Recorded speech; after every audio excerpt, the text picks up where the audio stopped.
नमस्कार, आप सभी का स्वागत है। सबको गुड़ी पड़वा की हार्दिक शुभकामनाएं, चैत्री नवरात्रि का हार्दिक शुभकामनाएं और मेरे मुस्लिम भाइयों को और बहनों को ईद मुबारक। मार्च का महीना शानदार निफ्टी में रिकवरी, 1400 पॉइंट से भी अधिक से निफ्टी में रिकवरी आई है। बहुत समय के बाद 5 महीनों के बाद एफआईआई की इंडिया में वापसी हुई है। 5 महीनों के लगातार सेलिंग के बाद एफआईआई का पॉजिटिव फिगर देखने को मिला है। 26,000 करोड़ का एफआईआई ने ये महीने बाई किया है। एफआईआई का इंडिया में वापसी का सबसे बड़ा कारण है रुपी का 2 ईयर लो पे ट्रेड करना। चाइना और यूरोप में टैरिफ वॉर की वजह से इंडिया को सेफ हेवन के तौर पे देखना और इंडिया का इन्फ्लेशन 7 महीनों से भी नीचे, एक्सपेक्टेड लेवल से भी नीचे चल रहा है। तो इन्फ्लेशन में जो कूल ऑफ आया है उसकी वजह से एफआईआई को इंडियन मार्केट्स अब अट्रैक्टिव लगने लगे हैं। अर्निंग्स की वापसी होने लगी है इंडिया में। तो ये सारे रीजंस की वजह से एफआईआई का बाइंग ये महीने देखने को मिला। 2 अप्रैल को ट्रम्प अपना टैरिफ डिसीजंस डिसाइड करने वाले हैं, डिक्लेयर करने वाले हैं, जहां पे हमको पता चलेगा कि कौन सी कंट्रीज पे कितना और कौन से गुड्स पे कितना टैरिफ उन्होंने लगाया है।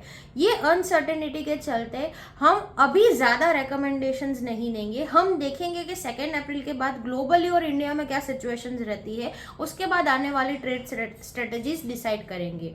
पर आज हम कुछ ऐसे सेक्टर्स पर बात करेंगे जो अपने इंडियन बेस्ड है और इंडियन इकोनॉमी के लिए बेनिफिशियल रहेंगे। ऐसा लगता है कि ट्रम्प का टैरिफ इंडिया को ज़्यादा इफेक्ट नहीं करेगा, पर फिर भी हमारा एक और वीडियो आएगा ये हफ्ते जहाँ पे आपको पता चलेगा कि क्या डिसीजंस इंडिया के लिए आता है। अगर इंडिया के लिए ज़्यादा वो इम्पैक्टफुल नहीं रहता तो इंडिया उसको ज़्यादा पॉजिटिव लेगा और बाकी कंट्रीज के कंपेरिजन में इंडिया का परफॉर्मेंस और अच्छा आ सकता है। अब बात करते हैं सेक्टर स्पेसिफिक आउटलुक की, कि जिसमें अपने सेक्टर्स में हमको क्या करना चाहिए। सबसे पहले बात करते हैं डिफेंस सेक्टर की।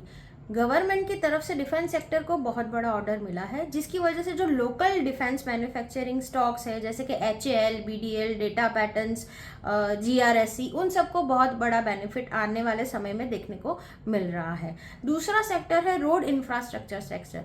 गवर्नमेंट की तरफ से कैबिनेट ने ये वीक फ्राइडे को अप्रूव किया है $10 ट्रिलियन का प्रोजेक्ट, जहाँ पे वो 25,000 वाइड जो हाईवे प्रोजेक्ट है उसके अंदर बहुत सारी कंपनीज को बेनिफिट होगा, जिसके अंदर NCC, L&T, IRB इंफ्रा जैसे स्टॉक्स को बेनिफिट हो सकता है, क्योंकि ये सारी हाईवे रोड मेकिंग कंपनीज है।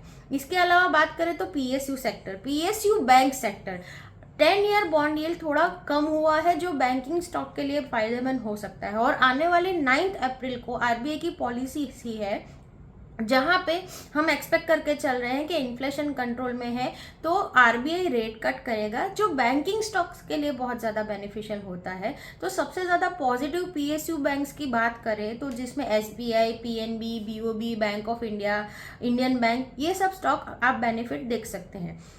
इंफ्रास्ट्रक्चर स्टॉक्स का दूसरा इनडायरेक्ट बेनिफिशियल स्टॉक्स है सीमेंट सेक्टर। सीमेंट सेक्टर को इन सब इंफ्रास्ट्रक्चर प्रोजेक्ट्स का इनडायरेक्ट बेनिफिट मिलेगा। तो आप देखोगे स्टेबल सीमेंट प्राइस और अपकमिंग डिमांड की वजह से सीमेंट स्टॉक्स जैसे कि अल्ट्राटेक, रैमको सीमेंट, जेके लक्ष्मी सीमेंट, ऐसे सब स्टॉक्स में आने वाले समय में बेनिफिट देखने को मिल सकता है। कैबिनेट ने एक और सेक्टर के लिए बात की है जहां पे इलेक्ट्रॉनिक्स मैन्युफैक्चरिंग के लिए बहुत बड़ा एक PLI स्कीम लेके आए हैं। जो लोकल इलेक्ट्रॉनिक्स मैन्युफैक्चर स्टॉक्स है जैसे कि डिक्शन हो गया और आपका सेंटम इलेक्ट्रॉनिक्स हो गया, उनको ये बेनिफिट देखने को मिल सकता है। और एक सेक्टर है जिसको ये गवर्नमेंट की तरफ से सब्सिडीज मिली है, 37,216 करोड़ की ये सब्सिडी है फर्टिलाइजर सेक्टर के लिए, जिसमें आप देखोगे कि RCF है, दीपक फर्टिलाइजर है, चंबल फर्टिलाइजर है, UPL है, फैक्ट जैसे शेयरों को आने वाले समय में बेनिफिट देखने को मिल सकता है। तो आप इन सब शेयरों को लॉन्ग टर्म के लिए आपके पोर्टफोलियो में देख सकते हैं। अब बात करते हैं आने वाले समय में आपका टेक्निकल्स क्या रहेगा, ट्रेडर्स को क्या करना चाहिए। आइए शुरू करते हैं। अब बात करते हैं निफ्टी की। जैसे कि आप सब देख पा रहे हैं, निफ्टी ने 23,519 पे बंद दिया है। जैसे कि हमने बात की थी, वो ऊपर में थोड़ा रेजिस्टेंस ले सकती थी। पिछले ही हफ्ते उसने 23,870 पे रेजिस्टेंस लिया है और उसका 200 डे मूविंग एवरेज जो सपोर्ट लाइन है, ये purple line pink line sorry, वहाँ पे उसने सपोर्ट लिया है 23,400 पे। अभी ट्रेडर को क्या करना है, ट्रेडर को 2 अप्रैल तक अपनी पोजीशन इंट्राडे तक सीमित रखनी चाहिए। 2 अप्रैल के बाद डिसीजन देखने के बाद उसको पोजिशनल वे में काम करना चाहिए। तब तक उसके लिए 23,870 से लेके 23,900 रेजिस्टेंस जोन रहेगा। जैसे ही वो 23,400 तोड़ता है, थोड़ा सा करेक्शन आ सकता है 23,100 23,200 तक का। Overall trend buy on dips का रहेगा। तो अगर आपको कभी भी थोड़ी गिरावट मिलती है 23,200 23,100 तक की, तो आपको स्टॉप लॉस के साथ बाय करना चाहिए। ऊपर में रेजिस्टेंस आपके लिए 23,870 23,700 टिल 2 अप्रैल तक रहेगा। हमारा अगला वीडियो 3 अप्रैल के बाद आएगा, जिसमें हम आपको गाइड करेंगे आगे आपको क्या करना है। धन्यवाद, थैंक यू।